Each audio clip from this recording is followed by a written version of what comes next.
ఇక మన వాక్య భాగంలోనికి వెళ్దాం. మత్తయి సువార్త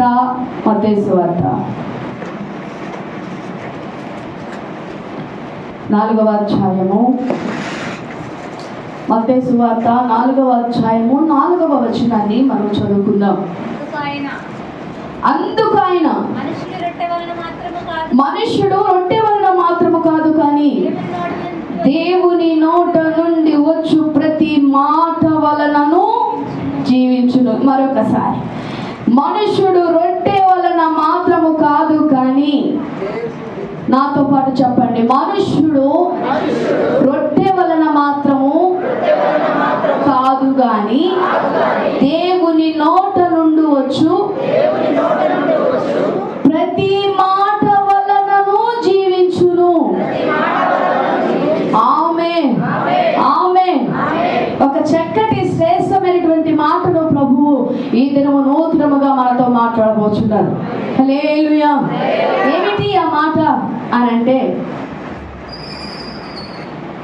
మనుషుడు రొట్టె వలన మాత్రము కాదు, రొట్టె వలన మాత్రము కాదు అంటే వారు భుజించుచున్నటువంటి ఆహారము మాత్రమే దాని వలన మాత్రమే కాదు, కానీ దేవుని నోట నుండి వచ్చుచున్నటువంటి ప్రతి మాట వలన ఆ మనుషుడు జీవించగలడు అని దేవుడు దానిని ఆయన సార్థకత చేస్తున్నారు. హల్లెలూయా, హల్లెలూయా.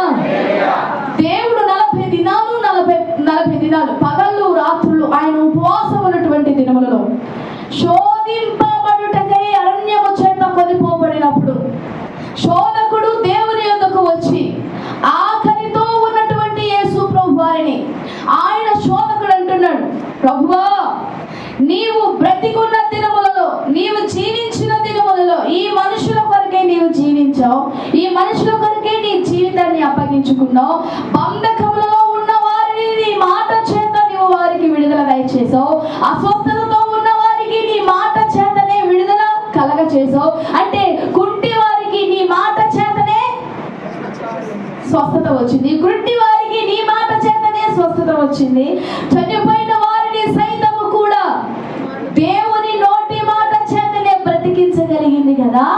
ఇప్పుడు ఇన్ని అద్భుతమైన కార్యాలు చేసినటువంటి నీకు ఆకలిగా ఉంది కనుక, నీకు ఆహారం ఇచ్చడానికి అరణ్యములో ఏమీ లేదు కనుక, నీ ఎదుట ఉన్న రాళ్లనే రొట్టెలుగా నువ్వు చేసుకుని తినవచ్చు కదా అని శోధకుడైనటువంటి అపవాది, శోధకుడు యేసు ప్రభు వారికి సలహా ఇస్తున్నాడు. నీకు ఇది అసాధ్యము కాదు కదా, 2 చిన్న చేపలనే నువ్వేం చేసావు? ఆశీర్వదించావు. 5 రొట్టెలని అనేక మందికి ఆశీర్వదించి 5,000 మందికి నీవు ఆహారం ఇచ్చిన దేవుడు కదా. ఇప్పుడు నీకు ఆహారం కావాలి కదా, ఇప్పుడు నీ ఆకలి తీర్చబడాలి కదా. నీ ఆకలి తీర్చబడటానికి ఇక్కడ నీకు ఆహారం తీసుకొచ్చే వాళ్ళు ఎవరు లేరు కదా. నీవు సర్వాంతర్యామి కదా, నీ నోటి మాట చేత సమస్తము సృష్టించబడింది కదా. నువ్వెందుకు ఆకలితో ఉండాలి? నువ్వెందుకు ఆకలితో అలవటించాలి? నువ్వు ఏదైనా చేయాలనుకుంటే నువ్వు సమర్థుడవే కదా, శక్తివంతుడవే కదా. ఈ రాళ్ళను రొట్టెలుగా నువ్వు చేసుకోవచ్చు కదా, చేసుకో, తిను, భుజించు అని శోధకుడు యేసు ప్రభువాన్ని అభ్యంతరపరుస్తున్నాడు. అప్పుడు యేసు ప్రభువు అంటున్నాడు, సాతానా, మనుషుడు రొట్టె వలన మాత్రమే కాదురా, దేవుని నోట నుండి వచ్చి ప్రతి మాట వల్ల కూడా వాళ్ళు బ్రతికేస్తారు. దేవునికి స్తోత్రం చెప్పండి. నా మాటలు మీకు అర్థమవుతున్నాయా? అర్థమవుతున్న అందరూ దేవునికి ఒకసారి స్తోత్రం చెప్పండి. మరలా చెప్తున్నాను, ప్రపంచంలో ఎన్నో జీవరాశులు ఉన్నాయి, మిడతలు ఉన్నాయి, సాలెపురుగులు ఉన్నాయి, ఆకాశ పక్షులు ఉన్నాయి, జంతువులు ఉన్నాయి. సాలెపురుగుకు కూడా దేవుడు ఒక ఆహారాన్ని పెట్టాడు, మిడతలకు కూడా దేవుడు ఒక ఆహారాన్ని పెట్టాడు. అవన్నీ వాటి ఆహారం చేత బతుకుతున్నాయి. మనకు కూడా దేవుడు ఆహారాన్ని పెట్టాడు. ఒకవేళ ఆ యొక్క ఆహారముతో ఆ మనుషుడు బ్రతకకపోయినా దేవుని నోట నుండి వచ్చి ఒక చిన్న మాట వలన ప్రతి మనుషుడు బ్రతకగలడు. దేవునికి స్తోత్రం చెప్పండి. హల్లెలూయా.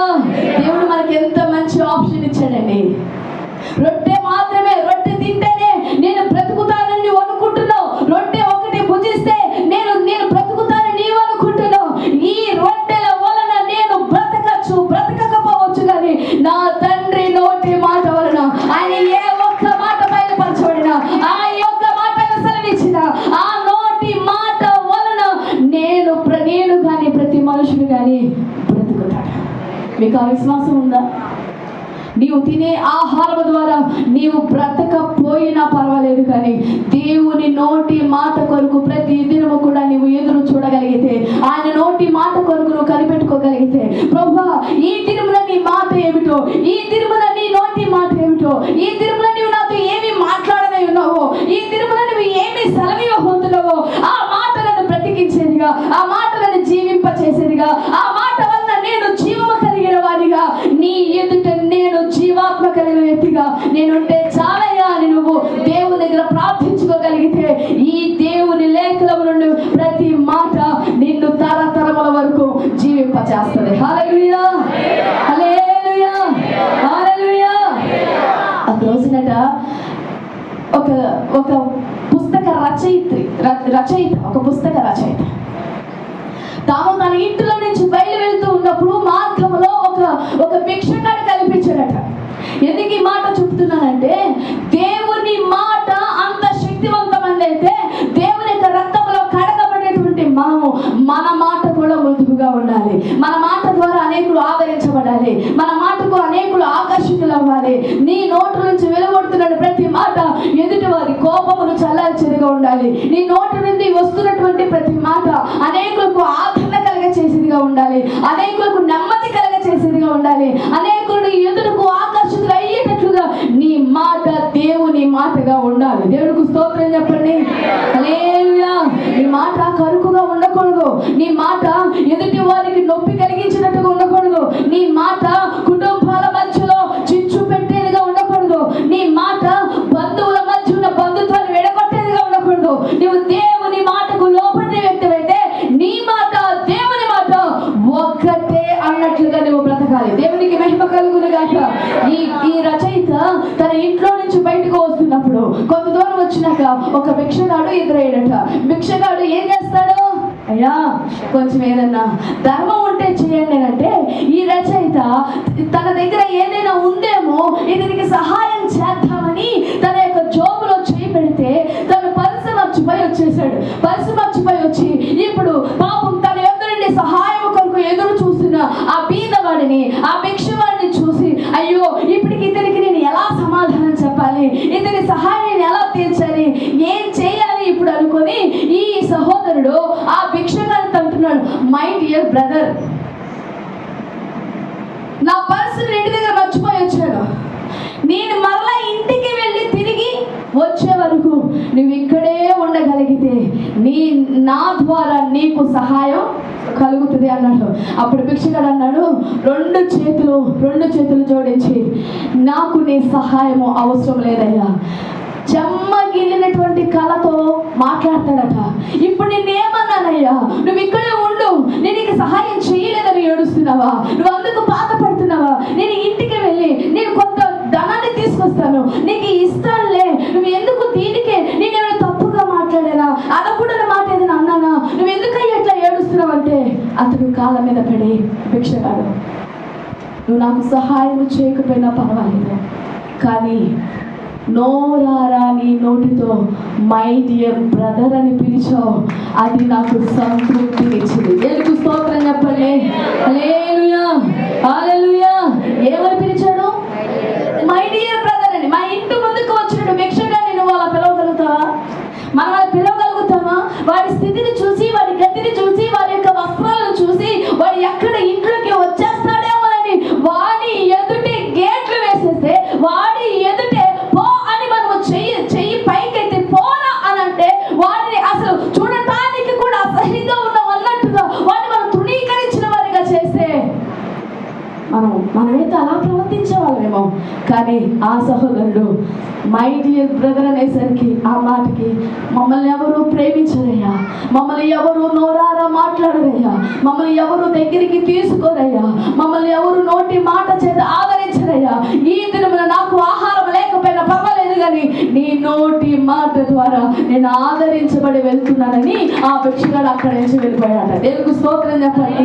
అందుకే అంటున్నాను, దేవుని ఎరిగినటువంటి వారుగా నరమలేనటువంటి నాలుక ఏదైనా మాట్లాడుతుంది. నువ్వు ఎంత మంచి చెయ్యి, ఎంత మంచిగా చూడు, ఎంత మంచిగా నెత్తిన పెట్టుకో, ఎంత అన్ని విధాలుగా అన్ని రకాలుగా నీ చెయ్యి చాపు, ఈ నాలుకకు ఏ మాత్రం కూడా కొంత పాటలో ఉండాలి.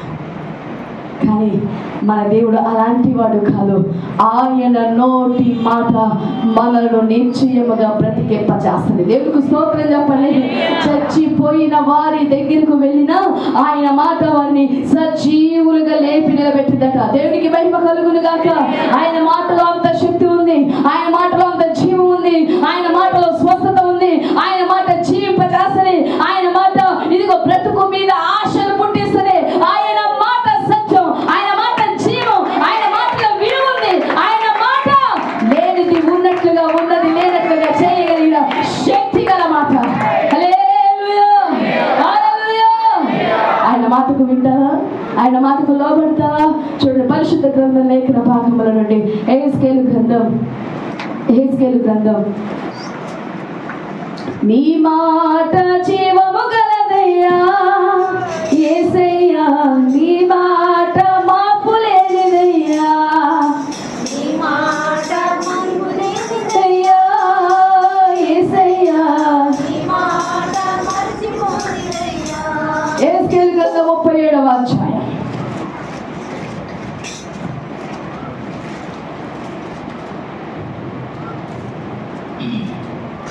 4వ వచనాన్ని చదువుదాం. అందుకైన ప్రవచనమెత్తి ఎండిపోయిన ఈ ఎముకలతో ఇట్లను, ఎండిపోయిన ఎముకలారా యెహోవా మాట ఆలకించుడి.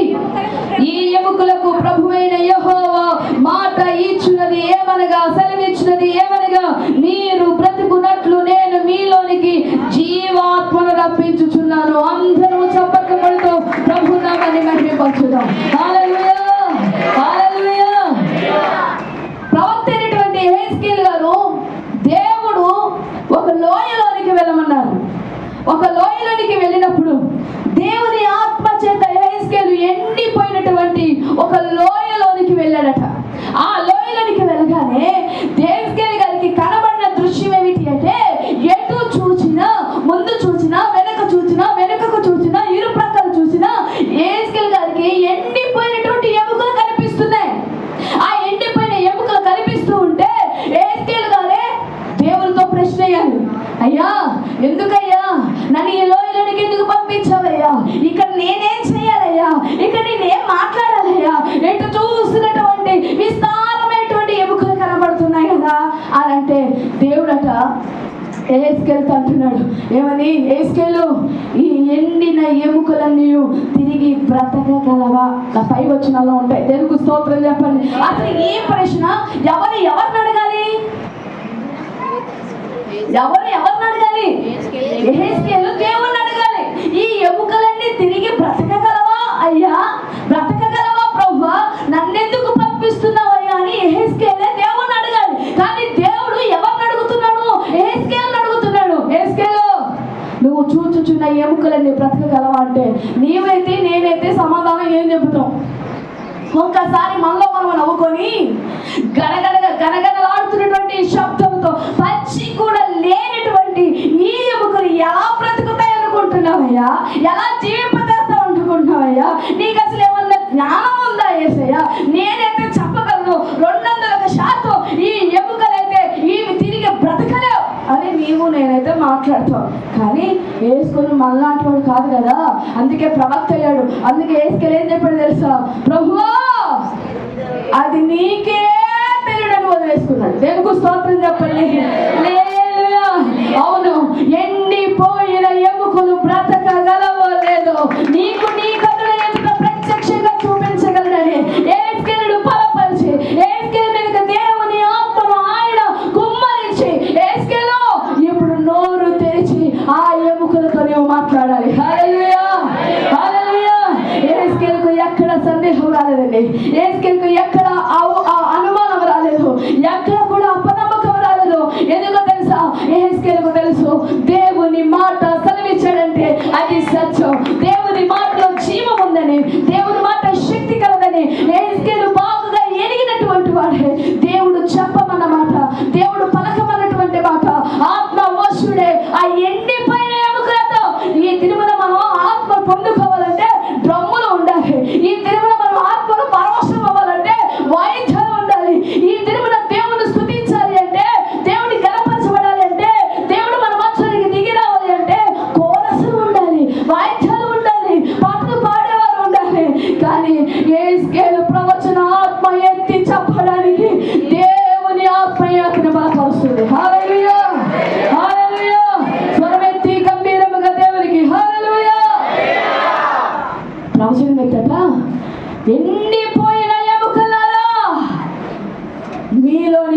జీవాత్మను ప్రభువు పంపించబోతున్నాడని స్వరమెత్తి దేవుని మాటగా ప్రకటించాడట. దేవునికి స్తోత్రం చెప్పండి. హల్లెలూయా, హల్లెలూయా. ఆయన స్వరమెత్తి దేవుని మాటగా పలకబడినటువంటి ఆ మాట నిర్జీవముగా పడిపోయినా, ఎన్ని పోయినట్టుగా పడిపోయినా, కొంచెం కూడా చల్లవి లేనిగా ఆ లోయలో పడిపోయినటువంటి ఎముకలనేయో దేవుని మాటకు విని, దేవుని మాట విడుదలవగానే ఎండిపోయిన ఎముకలన్నీ కూడా సమకూర్చబడ్డాయి. ఇవన్నీ కూడా గడగడమని ధ్వనిని పుట్టించుకొనుచు అవన్నీ కూడా ఎక్కడికక్కడ లేచి నిలబడ్డాయట రోగులాగా. దేవునికి స్తోత్రం చెప్పండి. హల్లెలూయా. ఎంతమంది ఉన్నారు ఆ లోయలో? ఆ లోయలో ఎంతమంది ఉన్నారు? యేసుకేలు ఒక్కడే ఉన్నాడు. దేవుని ఆత్మ కూడా ఉంది. దేవుడు ప్రవచించమంటాడు, దేవుడు స్వరమెత్తి మాట్లాడమంటున్నాడు. యేసుకేలు నోరు తెరిచి ప్రవచన రీతిగా మాట్లాడుతున్నాడు. ఇప్పుడు ఆ ఎముకలన్నీ కూడా అస్థి పంజరాలాగా యేసుకేలు ఎదుట నిలబడితే భయమేదా? హాస్పిటల్లో డూప్లికేట్గా పెట్టేటువంటి బోన్స్ని పెడితేనే మన శరీరం ఇలా ఉందా అనుకుంటాం. చూడలేదు ఎప్పుడు అంత అమ్మాయి కింద పెట్టకండి. మోకాలు నొప్పులు కానీ నడువు నొప్పి కానీ వచ్చిన వాళ్ళు హాస్పిటల్కి పోతే ఎదురుగా కనబడేది అస్థిపంజరం లాంటి బొమ్మలే.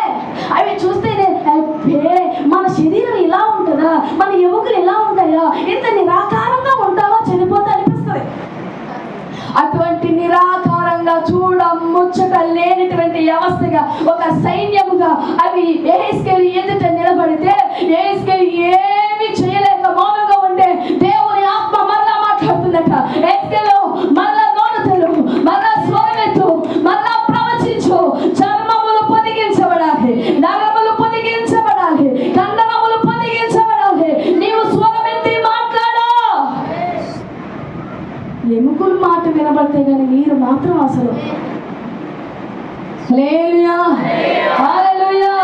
చర్మము పొదిగించబడునుగా కాగానే ఎండిన ఎముకల మీదకి, వాటి మీదకి చర్మము పొదిగించబడుతుందట, నరములు వస్తున్నాయట, ఇదిగో మాంసము ఏర్పరచబడుతుందట. అవన్నీ కూడా నేరుగా యెహెజ్కేలు చూస్తూ ఉన్నాడు, ఆ దృశ్యాన్ని చూస్తూ ఉన్నాడు. ఎండిపోయిన ఎముకల మీదకి ఇప్పుడు నిదానముగా చర్మము, నరములు, మాంసము, కండరాలు అన్నీ కూడా ఏర్పరచబడిన తర్వాత యెహెజ్కేలు నాలో ఉన్న జీవాత్మ వాటిలోనికి ఊరు అనగానే యెహెజ్కేలు స్వరమెత్తి లేదా నోరు తెరిచి జీవాత్మను ఊదగా అవన్నీ కూడా సజీవులే, గొప్ప సైన్యముగా లేచి నిలబడ్డాయి. హల్లెలూయా, హల్లెలూయా. ఎంత శక్తివంతమైనది యెహెజ్కేలు గొప్పతనమా, యెహెజ్కేలు యొక్క ప్రవచన యొక్క గొప్పతనమా. ఈ దినమున మనుషులు మాట్లాడుతున్న ప్రవచనాన్ని బట్టి మనుషులను గొప్పగా చేసేస్తున్నారు, మనుషులను దేవుళ్ళగా చేసేస్తున్నారు. కానీ వారిలో ఉన్న దేవుని పక్కగా పెట్టేస్తున్నారు. అదంతా కూడా దేవుని యొక్క మాట యొక్క శక్తి, దేవుని యొక్క గొప్ప విలువైనటువంటి మాట వల్ల జరుగుతున్నటువంటి క్రియ. దేవునికి మహిమ కలుగును గాక. అవన్నీ కూడా మహా సైన్యము వలె లేచి నిలబడిన తర్వాత ఎందుకు ప్రభువా వీటిని ఇలా జీవింపచేసావు, ఎందుకు వీటికి మరలా బ్రతుకునిచ్చావు, ఎందుకు మరలా వీటిని జీవింపచేయవానిగా చేసావు, ఎందుకు ఇట్లా వీటిని నా ఎదుట దృశ్యముగా ఉంచా అని అనుకుంటే ఆ క్రింద వచనం రాయబడి ఉంది 37వ అధ్యాయంలో. చూడండి 37వ అధ్యాయంలో 10 నుంచి ఆయన నాకు ఆజ్ఞాపించినట్లు నేను ప్రవచింపగా జీవాత్మ వారిలోనికి వచ్చెను. వారు సజీవులే, లేచి లెక్కింప శక్యము కానీ మహాసైన్యమే నిలిచి. అప్పుడు ఆయన నాతో ఇట్లను, నరపుత్రుడా, ఈ ఎముకలు ఇశ్రాయేలీయులందరినీ సూచించుచున్నాయి. వారు అనుకొనుచున్నారు ఏమని తెలుసా, మన ఎముకలు ఎండిపోయెను, మన ఆశ విఫలమాయెను, మనము నాశనమైపోతామని వారు అనుకొనుచున్నారు. నా వైపు చూడండి. అప్పుడు ఉన్న ఇశ్రాయేలు ప్రజలకు ఆయన వాగ్దానం, అప్పుడున్న ఇశ్రాయేలు ప్రజల గురించి దేవుడు మాట్లాడుతున్నాడా? అప్పుడు ఉన్న ఇశ్రాయేలు ప్రజల గురించి దేవుడు మాట్లాడుతున్నాడు, కాదని అనట్లేదు. నేటికి మనమందరము దేవుని ప్రజలమై ఉన్నాము కనుక ఈ దినమున మనందరితో ప్రభు మాట్లాడుతున్నాడు. ఏమని తెలుసా? ఓ ఇశ్రాయేలీలారా, ఓ దేవుని ప్రజలారా, ఇక్కడ ఆ ఇశ్రాయేలు ప్రజలు 3 రకాలుగా నిరాశ చెందుతున్నారట. ఏమని తెలుసా? మా ఎముకలు ఎండిపోయినాయి, మా ఆశ విఫలమైపోయింది, మేము నాశనమైపోతామని వారు నిరాశలో ఉన్నారు కనుక వారు ఆవేదన చెందుతున్నారు. వారు ఇక మేము బ్రతకలేము అని, ఇక మేము జీవించలేము అని, ఇక మాకు ఏ విధమైన సత్తా లేదని, ఇక మాకు ఏ బలము లేదని, ఇక ఏమి చేసి మేము బ్రతకాలి, ఎలా మేము పోషించబడాలి, మా ఆశలన్నీ కూడా నిరాశలైపోయినాయి కదా. నేను ఏదేదో చేద్దాం అనుకున్నానే, నా పిల్లల విషయంలో ఈ కలలు కన్నానే, నా కుటుంబ విషయంలో నేను ఇలా ఆశలు కలలు కని నేను బ్రతుకుతున్నానే, నా పిల్లల విషయంలో నా ఆశ ఇలానే అయిపోవాలా, ఇక నాకు ఉద్యోగం రాదు కదా, ఇక నాకు దేవుడు ఏమీ చేయలేడు కదా, నా ఆశలన్నీ కూడా భూమిలో పాతి పెట్టవాలే కదా, ఇక ఇంతే కదా నా జీవితం, నాకు దిక్కు ఇక నాశనమే, నా బ్రతుకు ఇక ముగించుకోవటమే, ఇక నా జీవితం మీద బ్రతకాలన్న కోరిక లేదు, చావాలన్న కోరికే నాకు పుట్టుతుంది, ఇక నాకు ఏ ఆశలు ఉన్నాయి అన్ని బ్రతకాలే అని ఇశ్రాయేలీల ప్రజలు అనుకుంటున్నారు. హెజ్కేలు ఎందుకు వాటిని తిరిగి బ్రతకనిచ్చారో తెలుసా? నీవు వెళ్ళి నా ప్రజలతో మాట్లాడాలి. దేవునికి స్తోత్రం చెప్పండి. నీ కనుల ఎదుట నేను ఇప్పుడు ఏమి ఉంచానో, ఎవరైతే వారి ఎముకలు ఎండిపోయి అని బాధపడుతున్నారో, ఎవరైతే వారి ఆశలు విఫలమైన కన్నీరు కాలుస్తున్నారో, జీవితం మీదకి ఆశలు లేవని వారు మూలుగుచున్నారో, ఈ దినమున వారి ఎదుటకు వెళ్ళి నీవు ప్రవచన రీతిగా నా మాటను వారికి బయలుపరచు. హల్లెలూయా, హల్లెలూయా, హల్లెలూయా. ప్రియమైన దేవుని సంగమా, ఒకవేళ నువ్వు పైకి నవ్వుచూ కనబడుతున్నా, హృదయంలో ఇదే ఆవేదన నువ్వు కలిగి ఉన్నావేమో, ఇదే దుఃఖము నువ్వు కలిగి ఉన్నావేమో, ఇదే నీ గుండెలు పిండి చేస్తుందేమో, ఇక నా వ్యాపారం అభివృద్ధి కాదులే, ఇక దాని మీద నాకు ఆశలు లేవులే, అయిపోయింది ఇక నా బ్రతుకు, అయిపోయింది నా వ్యాపారం, అయిపోయింది నా చదువు, ఈ చదువులో నేను రాణించలేను, నాకు అంత జ్ఞానం లేదు, నేను అంత కృప కలిగినటువంటి వ్యక్తిని కాదు, అంత తెలివి కలిగిన వ్యక్తిని కాదు, నా దరిద్రం ఏమిటో, నా బ్రతికేమిటో అని ఒకవేళ వినుచున్న వారిలో ఎవరైనా సరే మీ ఆశల మీద మీకు నమ్మకం లేకపోతే, నా కొడుకు ఇక మారడేమో, నా కోడలు మారదేమో, నా బిడ్డలు మారలేదేమో, నా భర్త మారడేమో, నా బిడ్డల జీవితం ఇంకా ఈ చీకటమేమో, ఇంకెంత కాలం ఈ బంధకాలు, ఇంకెంత కాలం ఈ చీకటి రాజ్యం అని నీలో నీవే ఓడిపోయానని అనుకుంటే ఈ మాటలు నీ కొరకే, ఈ మాటలను బ్రతికింపచేస్తాయి. దేవుని మాట మీద ఆశ పెట్టుకో, దేవుని మాటల మీద గురి పెట్టుకో, దేవుని యొక్క నమ్మిక ఉంచు. నీ దేవుడు సత్తా లేనివాడు కాదు, నీ దేవుడు శక్తిహీనుడు కాదు, నీ దేవుడు బలహీనుడు కాదు, నీ దేవుడు నీ కొరకు బలమైన కార్యాలు చేయటకు నేటికి నా దేవుడు సమర్థుడు, నేటికి నా దేవుడు శక్తివంతుడు, నేటికి నా దేవుడు నీకు సహాయకుడే. ఆయన నీ ఎదుట నిలుచున్నాడు. హల్లెలూయా, హల్లెలూయా. హెజ్కేలు వెళ్ళాడట. తాను చూసినటువంటి దృశ్యాన్ని ఇదిగో 37వ అధ్యాయం 14వ వచనంలో ఉంటుంది. ఏమని తెలుసా? నేను యెహోవానై ఉన్నానని మీరు తెలుసుకుందరు, మీరు బ్రతుకున్నట్లు నా ఆత్మను మీలో ఉంచి మీ దేశములో మిమ్మల్ని నివసింపచేసేదను. యెహోవానగు నేను మాట ఇచ్చి దానిని నెరవేర్చునని మీరు తెలుసుకుందరు. హల్లెలూయా, హల్లెలూయా. నీ విషయంలో నీ దేవుడు నీకు ఏమి మాట ఇచ్చి ఉన్నాడో అది జ్ఞాపకం చేసుకో. ఏమి చేస్తానని నీతో నిబంధన చేసుకుని ఉన్నాడో అది గుర్తు చేసుకో. నీ దేవుడు మాట ఇచ్చాడు అంటే మాటను నెరవేరుస్తాడే తప్ప, మాటను ఆయన నీ కొరకు ఆయన చేయగలడే తప్ప చేత కాని వాడు కాదు నీ దేవుడు, అసమర్థుడు కాదు నీ దేవుడు. దేవునికి స్తోత్రం చెప్పండి. హల్లెలూయా. నాకిక ఆశలు లేవాను కదగా, నా ఆశ నీవైతివే, ఆశలు నీచితివే, నా విషయమును భయమావరిత నా పక్షమందుంటివే, నా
మరలా మనం బ్రతికింపబోతున్నాం.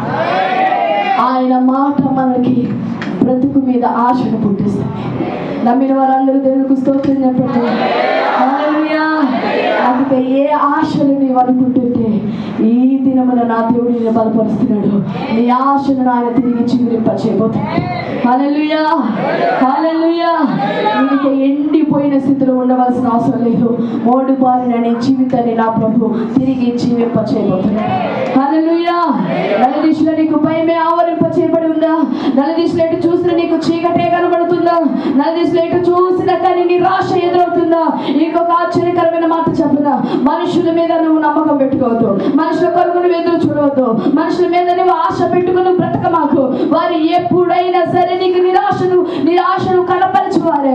నేను అంటున్నాను, ఈ లోకము మీద కాక, ఈ మనుషుల మీద కాక, ఈ నీ బంధు వర్గాల మీద కాక, నీ స్నేహితుల మీద కాక, ప్రభువు మీద నువ్వు ఆశ పెట్టుకో. దేవునికి స్తోత్రం చెప్పండి. హల్లెలూయా. ప్రభువు మీద ఆశ పెట్టుకుంటే ఆయన బలమును చూడాలని, ఆయన ప్రభావమును చూడాలని నీ కొరకు నేను ఎంతో ఆశ పెట్టుకుని ఉన్నానయ్యా. నీ మీద ఆశ చేత నా శరీరం కృషించిపోతుందని కీర్తనకారుడు 63వ కీర్తన అంటాడు. దేవునికి స్తోత్రం చెప్పండి. హల్లెలూయా, హల్లెలూయా. మనుషుల మీద ఆశ పెట్టుకొని నీవు బలహీనపరచబడవద్దు. దేవుని మీద ఆశ పెట్టుకొని నువ్వు బ్రతకగలిగితే ఆ దేవుడే నీకు సహాయకుడే. ఆయన నీకు తగిన వాగ్దానమును ఆయన నీకు సిద్ధపరిచి తన వాక్కును నీ ఎదురుకు పంపించి నిలబడతాడు. హల్లెలూయా, హల్లెలూయా. సాక్ష్యపు గుడారంలో దేవుడు అన్నాడు, మోషే 12 గోత్రాలు వారి తరపున 12 కర్రలు సాక్షి గుడారంలో పెట్టాను.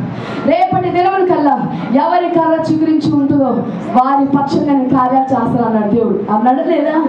అందరూ కూడా గుడారంలోనికి 12 గోత్రాల వారి సంఖ్య పక్షంగా 12 కర్రలు సాక్ష్యం గుడారంలో పెట్టబడ్డాయి.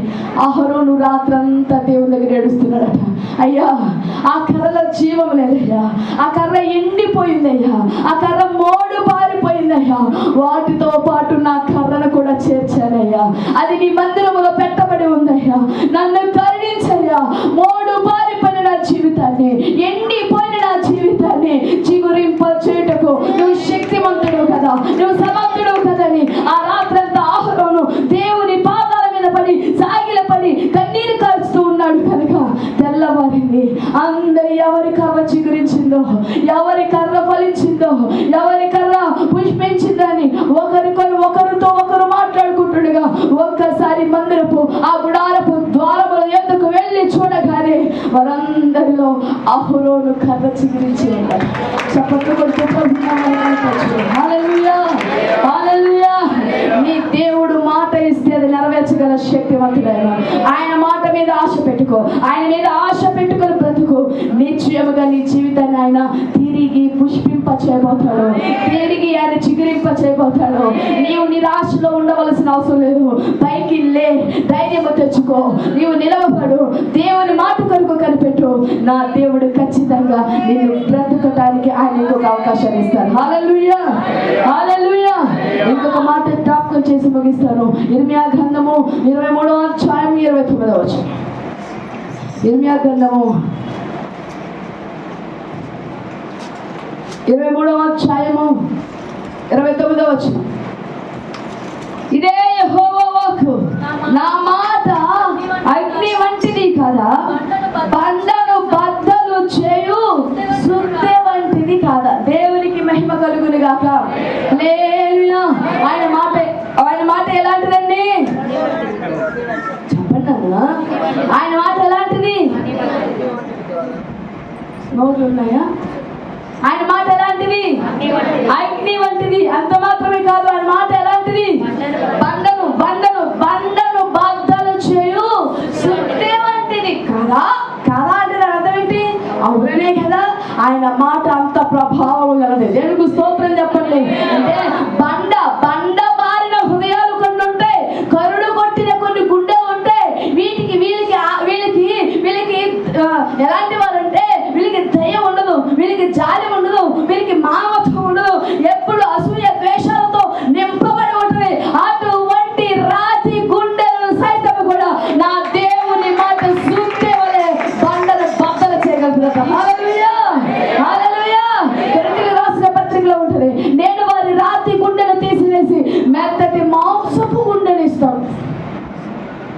మాంసం ఎలా ఉంటుంది? రాతి గుండె ఎలా ఉంటుంది? ఎట్లా ఉంటుంది? ఎట్లా ఉంటాయి? ఇప్పుడు మీ గుండెలు ఎలాంటి? ఏంటి మిమ్మల్ని మీరే ప్రశ్నించుకున్నారు? మీ గుండెలు ఇప్పుడు మెత్తటియా బండలా? దేవుడు నా రాతి గుండెని తీసివేసి మెత్తటి గుండెనే ఇచ్చాడు అన్న వాళ్ళు ధైర్యంగా 2 చేతులతో ప్రభుకు స్తోత్రం చెప్పండి, గట్టిగా చెప్పండి.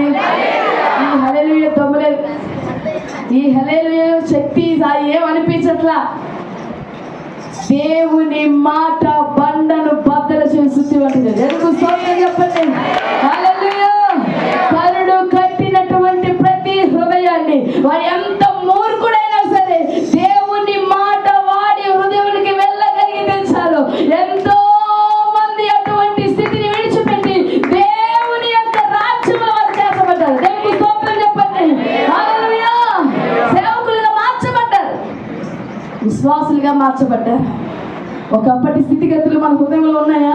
ఒకప్పటి స్వార్థం, ఒకప్పటి అసూయ, ఒకప్పటి కోపద్రేకం, ఒకప్పటి అవన్నీ అవినీతి, అవన్నీ మనలో ఉన్నాయా? లేవు. ఎందుకంటే బండ మనల్ని బద్దలు కొట్టి దేవుని మాట సుత్తెతో ఆయన మన బండలు పగలబెట్టాడు. కాబట్టి మన యొక్క ఈ గుండెలన్నీ కూడా మెత్తటి మాంసపు మొట్ట వలె ప్రభు చేసేసాడు. దేవునికి స్తోత్రం చెప్పండి. హల్లెలూయా, హల్లెలూయా. పౌలు గారి యొక్క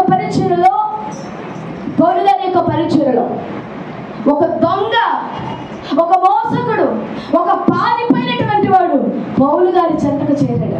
పౌలు గారి చెంతకు చేరగానే పౌలు గారు సువార్తను ప్రకటిస్తున్నాడు. పౌలు గారు దేవుని మాటలు బోధిస్తున్నాడు. పౌలు గారు దేవుడు ఎలా వచ్చాడో, ఆయన ఎవరి కొరకు ఎలా ప్రాణాన్ని పెట్టాడో, ఆయన మాట ఏమిటో, ఆయన శక్తి ఏమిటో, ఆయన మరణం ఎలా గెలిచాడో పౌలు గారు సువార్తను ప్రకటిస్తూ రోమా సామ్రాజ్యంలో చెరసాలలో బంధించబడి ఉన్నాడు. పౌలు గారు బయట ఉన్న సువార్త చెప్తాడు, చెరసాలలో ఉన్న సువార్త చెప్పేవాడు ఎక్కడ ఉన్నా వాడు మౌనముగా ఉండడు. ఎక్కడ ఉన్న దేవుని పని మాత్రం జరిగిస్తూ ఉంటాడు. దేవునికి స్తోత్రం చెప్పండి. ఇప్పుడు పౌలు గారు రోమా సామ్రాజ్యంలో చెరసాలలో ఉండి కూడా దేవుని మాటలు బోధిస్తూ ఉంటే దొంగగా చెరసాలలో ఉన్నటువంటి వ్యక్తి కూడా పట్టబడ్డాడు దేవుని యొక్క మాటలకే. దేవునికి స్తోత్రం చెప్పండి.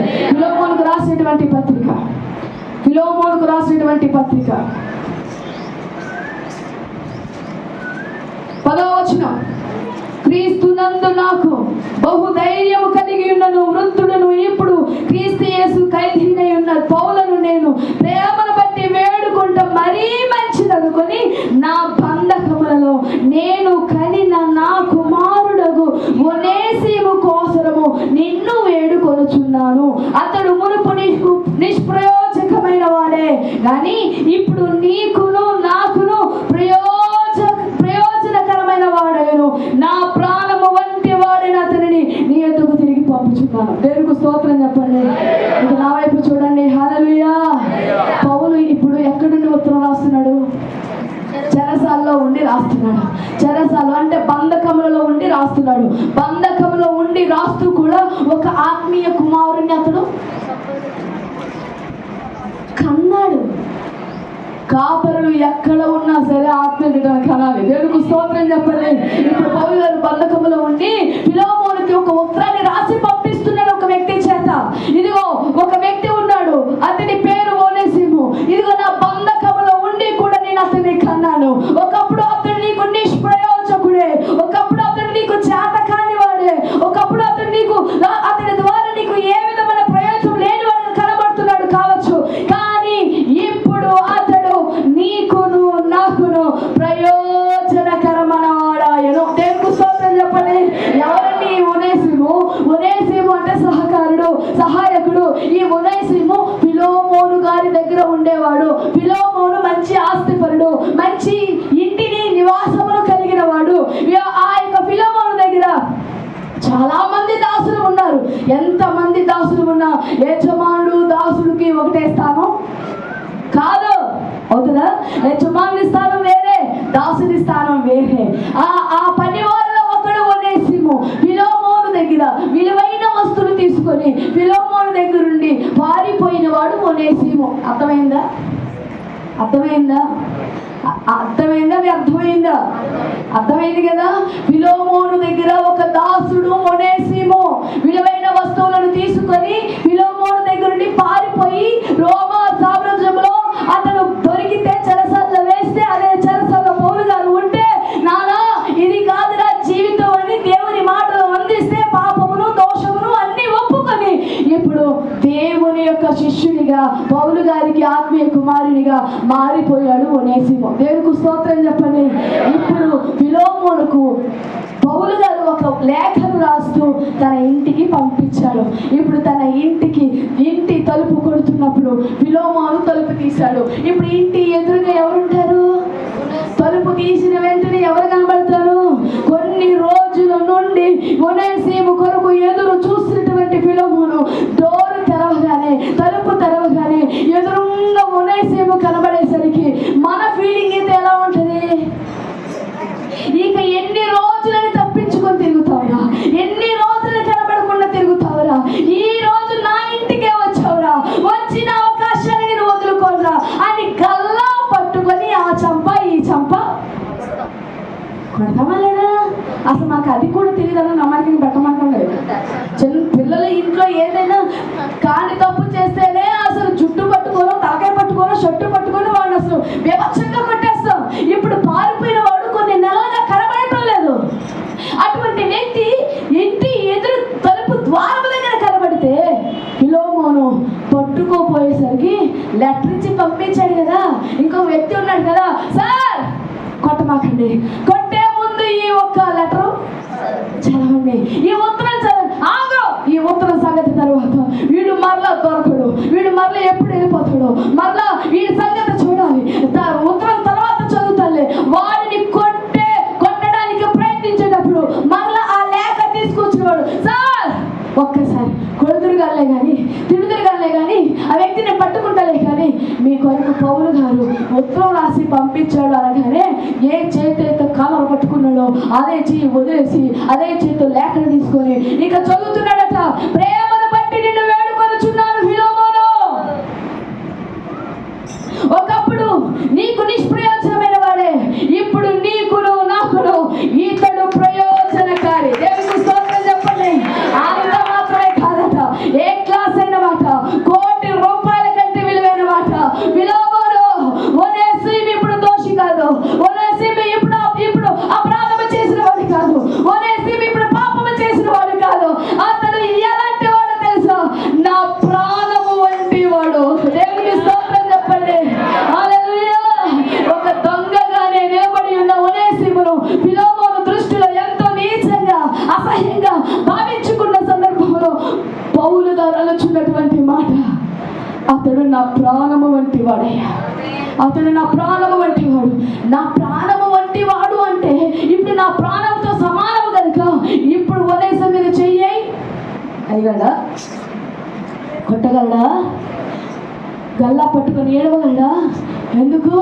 అతన్ని పట్టుకుంటే చాలు పౌలు గారిని పట్టుకున్నట్టే, పౌలు గారిని కొట్టినట్టే, పౌలు గారిని తిట్టినట్టే. ఆ మాట అనేసరికి ఫిలోమోను కృంగిపోయి ఉంటాడు. అయ్యో, ఇంతకాలం దోషిగా చూశాను, ఇంతకాలం నిష్ప్రయోజకంగా చూసాను. అందుకే అంటున్నాను, నీ ఇంట్లో ఉన్న వారినైనా సరే, నీ తోడ పుట్టులైనా సరే, నీ అక్క తమ్ముళ్ళైనా అక్క చెల్లెలైనా ఎవరైనా సరే చేత కాని వారిగా చూస్తే మాత్రం నా దేవుడు నేను సహించడం. అర్థమవుతుందా మాటలు? ఎవరు బిడ్డలారా, మీ తల్లిదండ్రులు ఆరోగ్యం బాగోకపోతే చేతకాని వాళ్ళగా చూడమాకండి, మీ తోడబుట్టలు చేతగా చూడమాకండి, మీ మాటలతో వారిని ఏడ్పించమాకండి, మీ మాటలతో వారిని చులకన చేయమాకండి.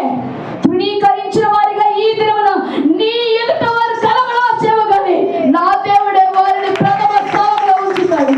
నిషేధించబడిన రాయినే నా దేవుడు మూలకు తలవాయిగా చేస్తాడు. తృణీకరించబడిన వారిని నా దేవుడు గెలిపిస్తాడు. ఆయన జాగ్రత్త. నీ నోటి మాటల చేత నీ ఇంట్లో ఉన్న వారిని ఏడిపిస్తున్నావేమో, నీ నోటి మాటల చేత వారి కన్నులకు కన్నీళ్లకు నీవే కారణమైతే ఈ మాటలు గుర్తుపెట్టుకో. జాగ్రత్త.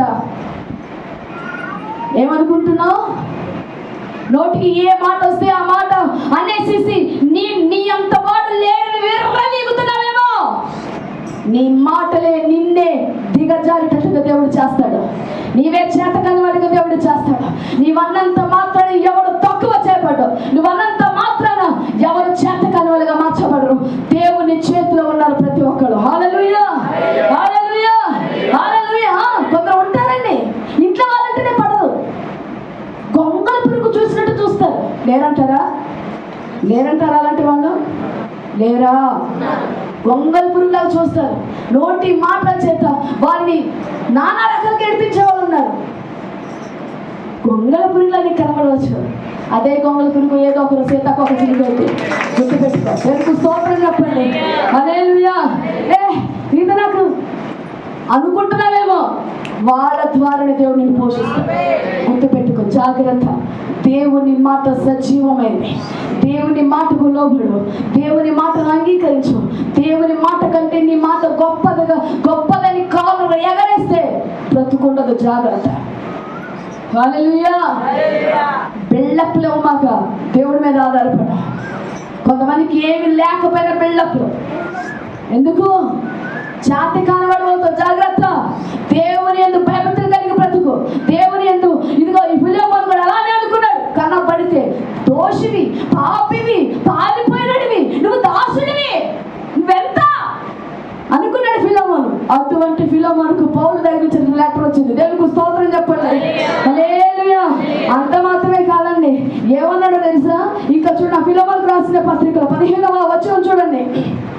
అతడిక మీదట దాసుడిగా ఉండక దాసుని కంటే ఎక్కువ వాడుగాను, ప్రియ సహోదరుడుగాను, విశేషముగా నాకును మరీ విశేషముగా నీకును ఇక ఎల్లప్పుడూ నీ ఎదురు ఉండబోతున్నాడు. దేవునికి స్తోత్రం చెప్పండి. చప్పట్లు కొడుతూ ప్రభునామాన్ని గర్పచుదాము. దాసత్వంలో నుంచి దేవుని మాట నేను విడిపిస్తుంది. ఇప్పుడు పౌలు గారి మాట ద్వారా ఒనేసిము దాసులో నుంచి విడిపించబడ్డాడు. ఇప్పుడు అతడు దాసుడు కాదు ఫిలిమోను. ఇప్పుడు అతడు పాపి కాదు ఫిలిమోను. ఇప్పుడు అతడు నిష్ప్రయోజకుడు కాదు. నాకు విశేషమైన వాడు, మరి విశేషముగా నీకు విశేషమైన వాడు. హల్లెలూయా. నా దేవుని మాట ఎంత గొప్పదో తెలుసా? నీవు ఒకవేళ ఎవ్వరికి సెలబ్రిటీగా కనబడకపోవచ్చు, నువ్వు అనేకులకు కన్నులకు ఇంపుగా నువ్వు కనబడకపోవచ్చు, నువ్వు అనేకులకు సొప్పుగా విలువైన వారిగా కనబడకపోవచ్చు, కానీ వారు దేవుని మాటను బట్టి వారు దేవునికి విలువిస్తూ బ్రతుకుతున్న వారిని నా దేవుడు అందరికంటే అదే వ్యక్తిని విశేషమైన వారిగా, గొప్పవారిగా నా దేవుడు నిలబెట్టబోతున్నాడు. ఎంత శక్తి కలిగిన మాట ఒనేసిమును మార్చివేసింది. అంత మాత్రమే కాదు, చంపాలన్న ఉద్రేకంతో ఉన్నటువంటి ఫిలిమోను కూడా ఆ రాతి గుండె వంటి హృదయం పౌలు గారి లేఖ ద్వారా బ్రద్దలైపోయి మెత్తటి మాంసపు గుండె కలిగిన వాడైపోయినట. తెలుగు స్తోత్రం చెప్పండి. అసలు ఎంత తెలివైనడో తెలుసా పౌలు గారు? ఎంత తెలివైనడో తెలుసా? దాసుడి కాదు నాన్న, విశేషమైన వాడు, నా ప్రాణం వంటి వాడు. ఒక దొంగ గురించి పౌలుగా చెప్తున్న మాట. అంత మాత్రమే కాదు, ఆ కింద వచనాలు ఉంటుంది, ఒకవేళ నీ దగ్గర నుండి సొమ్ము ఏదైనా రుణపడి ఉంటే ఆ సొమ్ము నేనే ఇస్తా, నా లెక్కలో చేర్చుకుంటే ఇంత చెప్పిన తర్వాత ప్రాణం వంటి వాడు అని చెప్పినాక దాసుడు కాదు నాన్న విశేషమైన వాడు అని చెప్పిన తర్వాత నీకంటే నాకంటే మరీ విశేషం అని చెప్పిన తర్వాత ఏ వ్యక్తి అయినా ఖాతాలో వాళ్ళ పేరు రాస్తాడా? పౌలు గారు తెలివి చూడండి. ఏదైనా ఉంటే నీకు ఇంకా క్షమించే గుణం రాకపోతే, ఇంకా నీది రాతి గుండె అయితే, ఇంకా అసూయ కలిగి ఉంటే, ఇంకా నువ్వు మార్పు చెందని వ్యక్తివి అయితే, ఇన్ని మాటలు చెబుతున్నా నువ్వు కరుడు కట్టిన గుండెతో హృదయంతో నీవు ఉంటే, ఇంకా అతని మీద నేరస్థాపన చేయటమే అని ఉద్దేశం అయితే ఆ ఖాతా ఏదో నా లెక్కలోకి వేసుకో అన్నాడట పౌలు గారు. కానీ ఏమి వేసుకోలేదు. ఆయన ఇంకో మాట అన్నాడు చూడండి, ఒక మంచి మాట అన్నాడు పౌలు గారు అక్కడ. నాకు ఇష్టమైనటువంటి మాట, నీకు ఏమైనా రుణం ఉన్న ఎడల అది నా లెక్కలో చేర్చు, పౌలను నేను నా స్వహస్తముతో ఈ మాట రాయిచున్నాను, అది నేనే తీర్తును అని పక్కనే రాశాడు చూడండి. అయినను నీ విషయములో నీవే నాకు రుణపడి ఉన్నావని నేను చెప్పనేలా. చప్పట్లు కొడుతూ ప్రభువుని స్తుతించాను. హల్లెలూయా. నేను నిన్న మధ్యాహ్నం నేను ధ్యానించుకుంటూ నేను ఎంతగా ప్రభువుని స్తుతించానంటే, ఒక సంఘ కాపరి ఒక విశ్వాస యొక్క ఆత్మ విషయంలో ఎంత నలిగిపోతాడో వారికి తెలియదు. ఒక ఆత్మ రక్షించబడటానికి ఆ సంఘ కాపరి ఎంతగా నలిగిపోతాడో సంఘానికి అర్థం కాకపోవచ్చు. ఇతడు పౌలు అంటున్నాడు, ఆ రుణమేను నేనే తీర్తును, పౌలను నేనే తీరుస్తాను, వేరే వాడు వచ్చి అప్పుడు తీర్చడు. కానీ ఫిలోమోను, నీ ఆత్మ విషయంలో నీవు నాకు రుణపడి ఉన్నావని నేను చెప్పనేలా. అంటే నీ ఆత్మ రక్షించబడట కొరకు, నీవు రక్షించబడట కొరకు, నీవు విశేషముగా మార్చబడట కొరకు, నీవు దేవునికి ఇష్టడిగా ఉండట కొరకు, నీ కొరకు నేను ఎలా ప్రయాసపడ్డానో, నీ కొరకు ఎలా నేను కూడా పంపకంలో ఉండి నలిగిపోయానో, నీకు నేను దేవుని మాటలు ఎలా అందించానో నీవే గుర్తుకు తెచ్చుకో. నేను నీ ఎలా రక్షించాను, నేను నీ ఎలా కన్నాను, నేను నీ కొరకు ఎలా ప్రయాసపడ్డాను. ఇప్పుడు ఒనేసిమ విషయంలో కూడా అదే బంధకంలో ఉండి నేను ఒనేసిమను కన్నాను. అతన్ని క్షమించి మెత్తటి మాంసపు గుండె కలిగిన వాడువే, ఇక ఎల్లప్పుడూ నీ యొద్దకే ఉంచుటకు తిరిగి నేను అతన్ని పంపిస్తున్నానంటే, ఇప్పుడు ఫిలోమోను తిరిగి నోరు ఎత్తి మాట్లాడుకుండగా కాళ్ళను పట్టుకున్న వాడే, తృణీకరించిన వాడే, విసర్జించిన వాడే, చీతు అన్నవాడే, పారిపోయిన వాడినే ఇప్పుడు ఫిలోమోను కుడి చేతి పట్టుకొని తిరిగి తన ఇంటిలోనికి విశేషమైన కృప కలిగిన వాడే తనని ఆహ్వానిస్తూ ఉన్నాడు. దేవునికి స్తోత్రం చెప్పండి. హల్లెలూయా.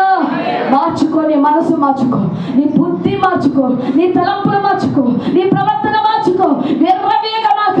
నా దేవుడు తగిన దినమున నీకు కూడా తగిన శిక్షణ వేస్తాడు. అది గుర్తుకు తెచ్చుకో.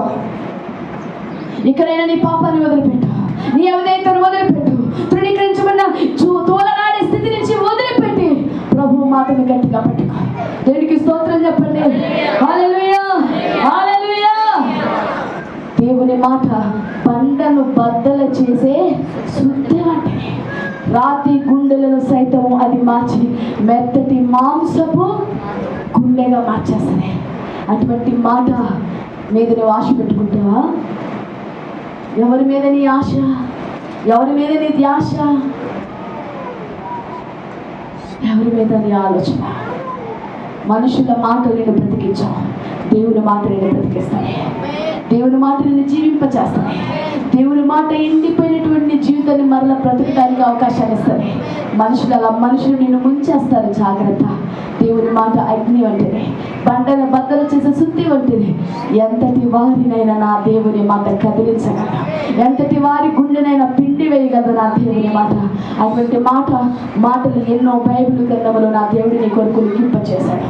ప్రతిరోజు దీన్ని చదివితే ప్రతిరోజు నా దేవుడు నీతో మాట్లాడతాడు. ఆయన మాట కొరకు ఎదురు చూద్దాం, ఆయన మాట మీద ఆశ పెట్టుకుందాం.